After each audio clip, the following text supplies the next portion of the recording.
Hello students, मैं doctor Nisha Goyal RD girls college Bharatpur political science.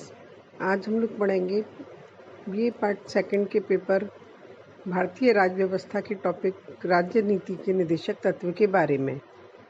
नीति निदेशक तत्व हमारे राज्य के सम्मुख कुछ आदर्श स्थापित करते हैं जिनके द्वारा देश के नागरिकों को सामाजिक, आर्थिक एवं नैतिक उत्थान हो सकता है। संविधान की प्रस्तावना द्वारा भारत के नागरिकों को स्वतंत्रता, समानता एवं न्याय प्रदान करवाने का लक्ष्य इन आदेशों को क्रियान्वित किए जाने पर ही पूर्ण हो सकता है। ये निदेशक तत्व एक प्रकार से राज्य के लिए नैतिकता के सूत्र हैं तथा देश में स्वस्थ एवं वास्तविक प्रजातंत्र की स्थापना की दिशा में प्रेरणा देने वाले हैं।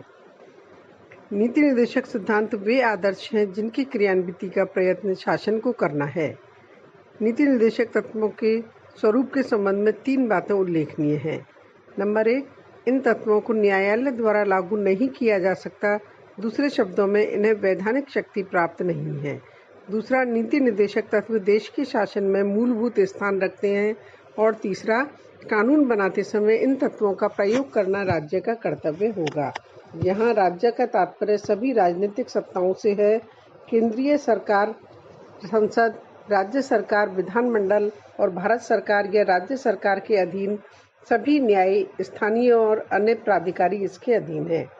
मूल अधिकार और नीति निदेशक तत्वों में अंतर। मूल अधिकार न्याय योग्य होते हैं, लेकिन नीति निदेशक तत्व न्याय योग्य नहीं है। यही इन दोनों में प्रमुख अंतर है। दूसरा अंतर है, मौलिक अधिकार निषेधात्मक हैं, जबकि नीति निदेशक तत्व सकारात्मक हैं। यानी मौलिक अधिकार जो है वो राज्य के लिए कतिपय निषेधाज्ञाएं हैं और राज्य को कुछ काम न करने का आदेश देते हैं।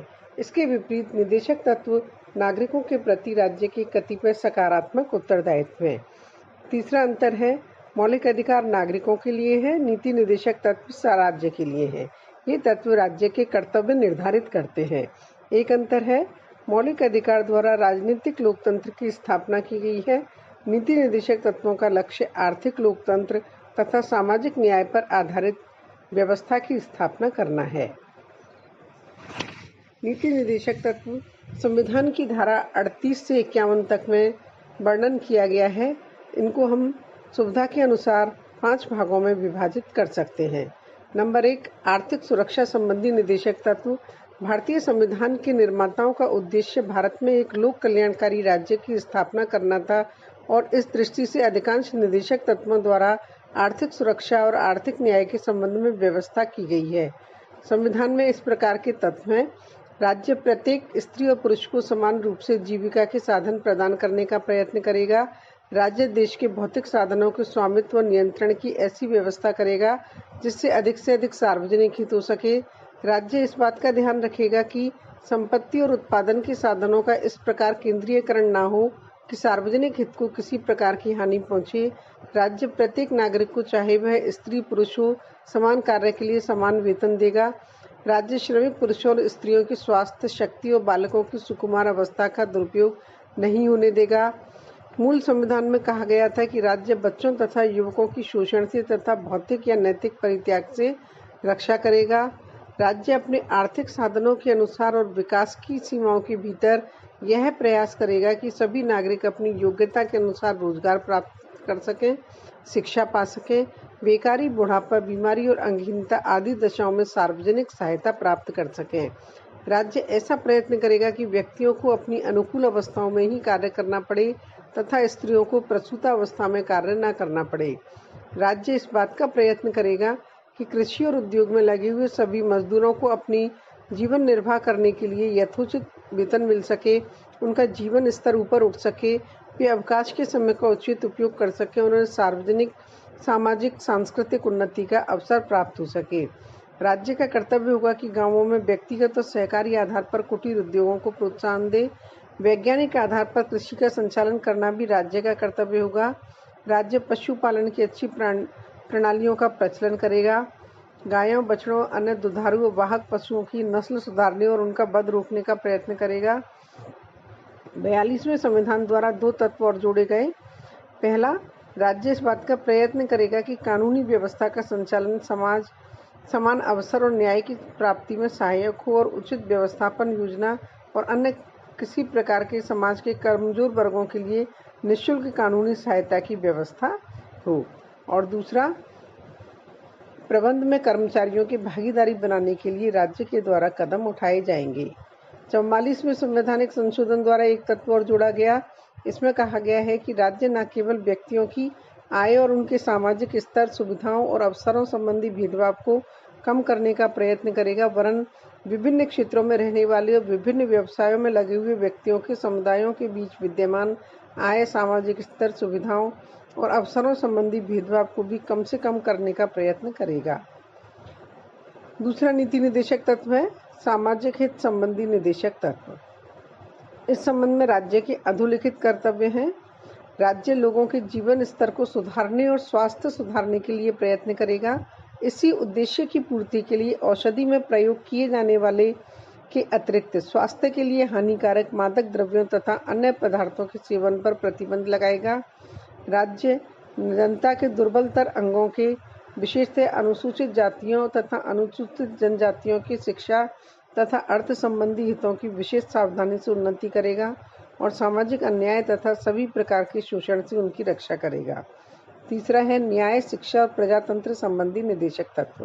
भारत में सुगम और सुलभ न्याय व्यवस्था, शिक्षा के प्रचार और प्रसार तथा प्रजातंत्र की भावना के विकास के लिए कुछ निदेशक तत्वों का वर्णन किया गया है, जो इस प्रकार है। भारत राज्य के समस्त राज्य क्षेत्र में नागरिकों के लिए एक समान नागरिक संहिता प्राप्त कराने का प्रयास करेगा। राज्यों की लोक सेवाओं में न्यायपालिका और कार्यपालिका से पृथक करने के लिए राज्य कदम उठाएगा। नीति निदेशक तत्वों के अंतर्गत मूल संविधान के अनुच्छेद 45 में कहा गया कि विधान लागू होने के 10 वर्ष के समय में राज्य 14 वर्ष तक के बालकों के लिए निःशुल्क और अनिवार्य शिक्षा प्रदान करने की व्यवस्था करेगा। विधान लागू होने के बाद 50 वर्ष के समय में भी इस स्थिति को प्राप्त नहीं किया जा सका। 86वें संवैधानिक संशोधन 2002 के आधार पर इस निदेशक तत्व को स्वतंत्रता के अधिकार के अंतर्गत मूल अधिकार की स्थिति प्रदान कर दी गई है तथा अब निदेशक तत्वों में इसके स्थान पर नया अनुच्छेद जोड़ा गया है, जो इस प्रकार है। राज्य प्रारंभिक बाल्यावस्था में देखभाल और 6 वर्ष से कम उम्र के बच्चों की शिक्षा के लिए प्रयास करेगा। प्रजातंत्र की भावना के विकास के लिए निदेशक तत्वों में कहा गया है कि राज्य ग्राम पंचायतों के संगठन की ओर कदम उठाएगा और उन्हें उतने अधिकार प्रदान किए जाएंगे कि वे स्वायत्त शासन की इकाइयों के रूप में कार्य कर सकें।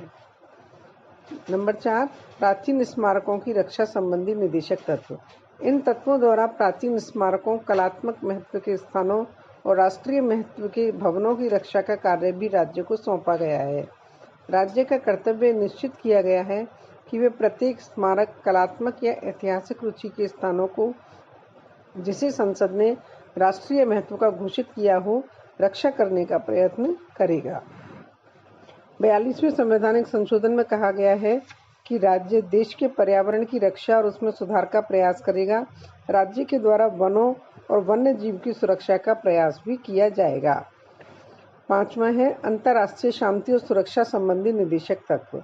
हमारे देश का आदर्श सदैव ही वसुधैव कुटुंबकम का रहा है और हमने सदैव ही शांति तथा जियो और जीने दो के सिद्धांत को अपनाया है।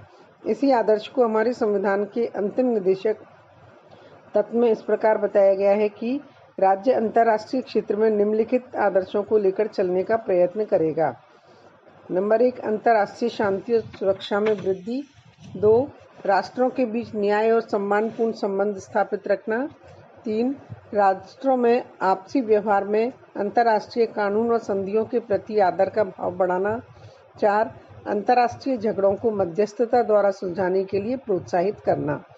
निदेशक तत्वों के इस वर्णन के आधार पर कहा जा सकता है कि इन तत्वों के आधार पर भारत में वास्तविक प्रजातंत्र की स्थापना हो सकेगी और हमारा देश एक ऐसी लोक कल्याणकारी राज्य बन सकेगा जिसमें प्रत्येक व्यक्ति को स्वतंत्रता, समता तथा न्याय प्राप्त हो सके। ये है हमारे भारतीय संविधान में वर्णित नीति निदेशक तत्व। अगले लेक्चर में हम देखेंगे निदेशक तत्वों का मूल्यांकन और इनका क्रियान्वयन। धन्यवाद।